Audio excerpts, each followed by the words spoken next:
because of those sharp edges, sometimes you can see like part of the guitar is red and the other part is green. There's like a bunch of rounded edges here, and you can see basically like all the colors because they reflect a light in different direction. Hello, my name is Michał and I'm on Ibbyhead. This channel is a journey to document every Ibanez guitar ever made. And today we have finally something that's not Ibanez RG.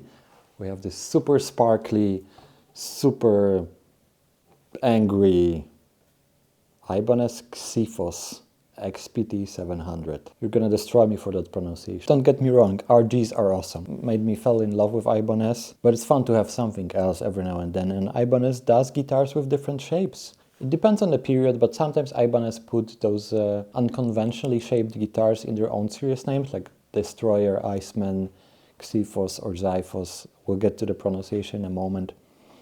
And sometimes just under common umbrella of the X series. I'm honestly not sure about the pronunciation. The name comes from the Greek double-edged iron sword called Xiphos. And this is indeed a weapon, and I think the bevels it has on the edges were supposed to kind of be a nod to that. But I'm pretty sure that the English-speaking pronunciation is going to be something like Xiphos or Xiphos. Let me know in the comments how you pronounce it. Ibanez was of course not the first brand to produce star-shaped guitars, but they were on it pretty early. One of the rumors that how the shape was born is that Eddie Van Halen modified his Ibanez Destroyer, making it look like a shark, and there was like some chains in there.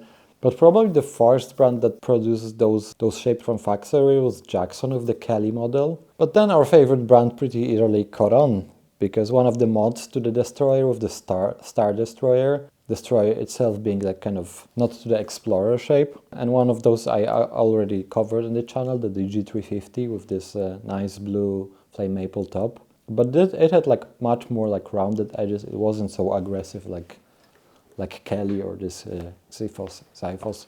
Another guitar quite interesting was like XV500 that was only made for a year in 1985, and this was like this kind of shaped guitar but looked like it melted. I don't know, maybe they did it to fit it in a smaller case or something like that. But it was also a pretty cool guitar. It would be fun to get one to cover on the channel at some point. But this all changed in 2007 when Ibanez introduced, as part of the X series, the Xiphos line. XPT700 was the first model and kind of the flagship model. You know, even though it's made in Indonesia, it has a neck through body and DeMartis pickup, so it's pretty nice spec. The whole series received a bit of a lift 2 years later in 2009. Biggest change was the widening of the bevels. So this is 2008 model, so the pre-lift, and those bevels are very delicate. In later models they will be like much wider, nearly inch wide. It gave it even more aggressive sword-like look. XPT700 has a lot of like closely related models or even sub-models, if you will. Year later, in 2008, Ibanez introduced the fixed bridge version of that guitar, the 700FX, with the mighty Gibraltar custom bridge that has sustain block mounted very deep into the body. So we have awesome sustain combination, neck through body, sustain block of the bridge, and the string through body construction. This guitar also came in 7-string version, so 707FX. In 2009 we got two new models in the line, the XPT700XH. Humbucker single routed, but the single that's basically humbucker in the single form. But this allowed to extend the neck to have 27 frets. Interestingly, this being like such a unconventional model, it was like the longest model offered in the whole Xiphos line. And the other offer in that year was limited edition XPT750. And it was just limited version of 700. It has different pickups with the blade magnets and very intense red color. At the 2010 NAMM, Ibanez showed the double neck version of this guitar called XPT1400TW, which is basically XPT700 paired with 707FX with the fixed bridge, so 7-string version. I find it's a very smart name. If you like double 700, is the 1400. There weren't many of those guitars made. Apart from 700 series, there was like lower end guitars. In 2009, Ibanez introduced 300 series that were either edge 3 tremolo or fixed bridge. They had infinity pickups and a bolt-on necks. So they're pretty much in line with Indonesian-made RG300 series. Unfortunately, by the 2012, Xiphos pretty much disappeared from the Ibanez lineup. At the time, it probably just wasn't a commercial success. But second-hand market prices were slowly climbing up, and you can hear on forums discussion that it would be pretty cool if Ibanez re-released those. And lo and behold, it happened in 2021. Ibanez introduced two models, 6 and 7 string, together with the revamped Iceman model.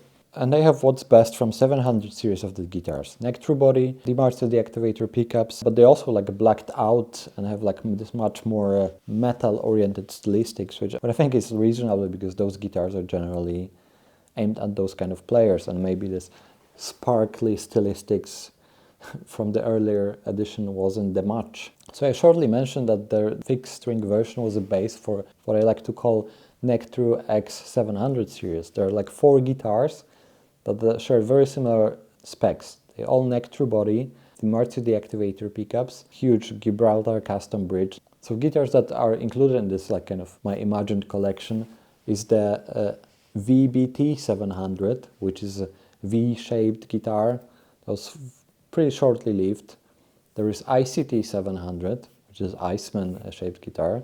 There's of course XPT700 FX and 707 FX, and there's also Destroyer DTT700. We'll try to collect them all and make separate videos about all of them, or maybe one big joint video. Okay, so let's quickly go through the decoding the name and the serial number. This is XPT700. XP was a designation that Ibanez gave to Xiphos series. T is for the neck through, as this guitar is a neck through body. And 700, it was pretty highly spec, so decided that it's just gonna be something higher than Indonesian 300 or 400s and make the 700, and just became consistent about it. And then lower tier guitars was like 300 or 500. So it's not a convention that would fit other Ibanez conventions. For example, double humbucker guitars should be like 720 or something like that. When Ibanez introduces models others than RG, usually initially they don't really think about naming conventions a lot, and this creates a problem so that series became more popular. Serial number is I080858 Guitar made in Indonesia in 2008 August, and the rest is just sequential number. Before going over the specs, I'll put it on the workshop, because even though the wood is pretty much spotless on this guitar, it spent a lot of time in the case, and it's either very dirty or there's some corrosion that developed on the hardware. So I'll try to clean it up and see what we can make out of it. I hope it's just a dirt and we can clean it up, and it's gonna clean it up to like really nice. So as I mentioned, the kind of like woodwork wise, this guitar is nearly perfect. The horns are intact, the finish is intact, there are no big scratches or anything like that. We'll look at it later. But something odd has happened to the hardware of this guitar, and from what I look on the internet, it's like not that uncommon. So I'm curious if it's just dirty and I can be able to clean it up, or it's some sort of like corrosion and we'll have to live with it. Strings are definitely up for change, they're completely dead, we'll have to clean the fretboard. So I'll slowly start to disassemble it and we'll crack it as we go. Here it looks like dirt. I love how this guitar just basically sparkles all the way from green to red, and somewhere in between it's like this copper brown. It looks beautiful. This is Edge 3 trem, so it's a low profile trem that replaced Edge Pro 2, kind of like a lower tier. It was installed in Indonesian guitars. You know what, I'm not gonna try on trem. Trem is pretty big. I'm gonna get one of the smaller parts that's also tarnished and try to work on that. Probably don't even see much difference. The one on the left is cleaned. I removed a lot of grime, but it's just damage to the coating. So the black spots you see are the remnants of the Cosmo Black that this guitar used to have. And it's been rubbed off. I guess this is the same story, those. And wherever you palm mute it and stuff like that, it gets polished off, I think. Still, there's like a lot of grime to clean, so... And so we're back. It didn't clean up as nicely as I expected. I mean, it's much less disgusting. What commonly happened to Cosmo Black finish, it gets like rubbed off and exposed the chrome underneath. It rubbed off in like very irregular manner. It kind of looks like a spot of dirt, but it's not. Nothing we can do with it apart from like some professional replating. Alright, so now that we brought it up to like beautiful condition in general, apart from hardware snafu, let's talk about what this guitar really is, like specification wise. As the name XPT suggests, it's the neck-through guitar. It's a 5-piece maple walnut sandwich with mahogany wings. At some angles, you can see the joints of wood that compose necks to go through the body, which is kind of cool. Because it's like 2008 guitar, so before they changed body construction, it has those like shallow beveled edges. With the newer version, they go like much deeper into the body, gives it like more of a blade look. It's finished in beautiful red chameleon color. It's both sparkly color, so have like metal flakes in the finish, but also flip-flop color, so depending on angle you look, you get a bit different color, from like this really deep red to some like copper, golden color, all the way to like this Christmas tree green, let's call it. It's beautiful guitar.